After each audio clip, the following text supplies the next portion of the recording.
तो आज मत बहुत माछ खावाई इच्छा है तो मो मामा को कहली तू आज माछ कर तो से मो माछ रखी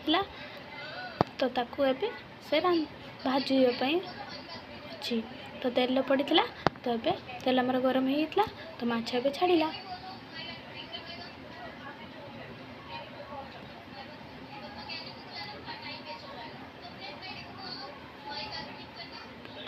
तो गोटे पटी है तो एपटी 9टा है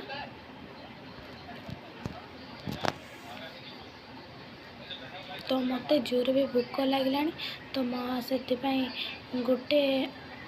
थर भाजिला आउे पचर भाजीदेव